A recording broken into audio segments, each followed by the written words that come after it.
Donald Trump is sending in the National Guard to clean up Chicago.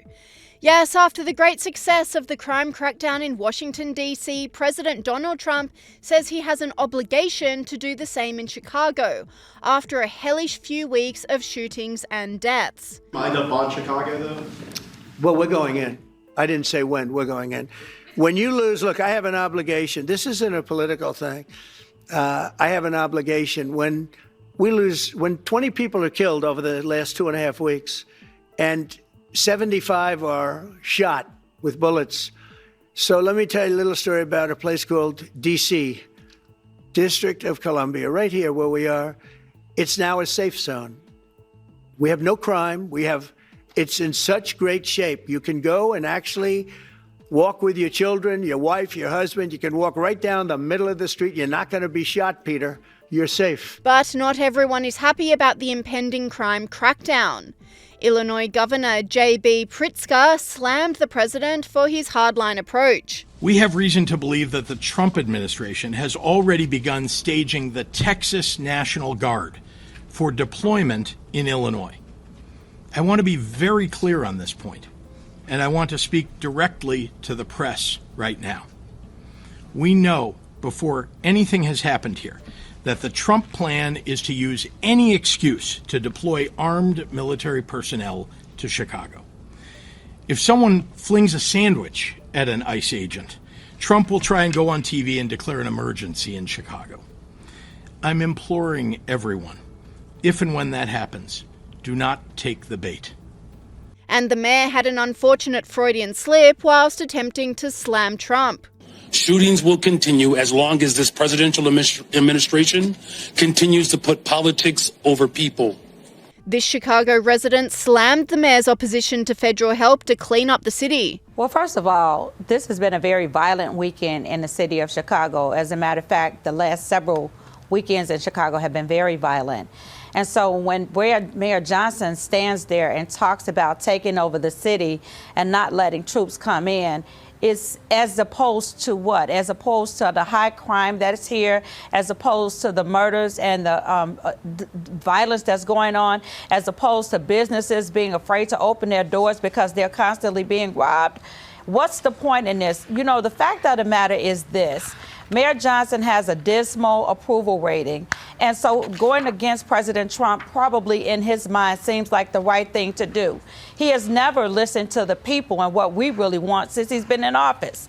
And, you know, what is really happening here is I feel that the mayor is probably deflecting. He's deflecting from the fact that he mismanaged the city's money by supporting the migrant crisis. Sky News host James McPherson blasted the Democratic representatives' objection to Trump cleaning up the city. Staying in the United States, obviously crime is a massive issue, particularly in Democrat-run cities. And so Donald Trump sent the National Guard into Washington. He's threatening to send the National Guard into Chicago as well. And the Democrats have just gone completely insane over this, saying that Trump was preparing for a military occupation of the United States. Now Democrats are saying Trump is preparing to put into detention camps all black people right across America. Have a listen.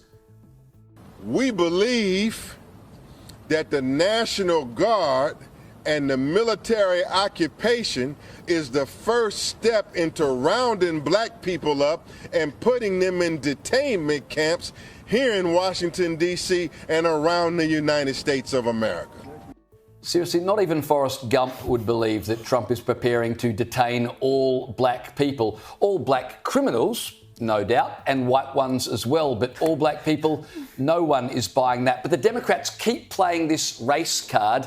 And the irony is that it's typically black people in Democrat cities who are the victims of crime and who suffer the most because of it. But it seems even the race baiting is not working when it comes to this very important life or death issue, as CNN found out. So CNN tried to bait a black woman and get her to oppose Trump's intervention, but she was having none of it. I think that the governor as well as the mayor should be on board with it just so we can get a bit more of security in Chicago the way that we need. The crime has dropped since 2024. Do you feel like the city feels safer? No, not at all. And this Chicago resident doubled down, inviting anyone opposing Trump's rollout of the National Guard in Chicago to visit the dangerous parts of the city. It's the yuppie white women in Chicago who want to scream about Trump being fascist, yet they keep themselves carefully, safely tucked away in Lincoln Park. Come to Woodlawn. And not the cute part. No, go past 63rd. Come to Auburn Gresham.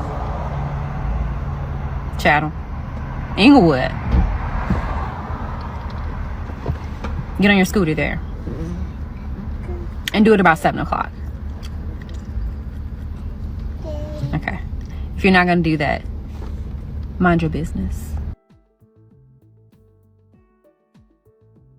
The extreme measures come as Chicago is currently in the grips of a crime wave. And this is the thing, as you said, it's working class people from minority backgrounds, especially Black African Americans, that tend to be the biggest victims. Black on black violence is what is causing the most harm in American cities. You said this last night, James. Chicago has a murder rate that is double that of Islamabad, Pakistan. I mean, for a US city to have such a high murder rate is an embarrassment on the United States. And I think this whole idea that the Democrats think opposing law and order is somehow a way that they're going to win votes. Law and order is generally the most popular, most bipartisan. Everyone can get around that because at the end of the day, your number one priority as a human being is self-preservation and the survival of your family. And if it's at that point in Chicago where people on the streets are saying, I don't feel safe to go out at night, of course you're going to support the National Guard coming in to help the clearly, utterly incompetent police. So I don't get what the Democrats think they're achieving here.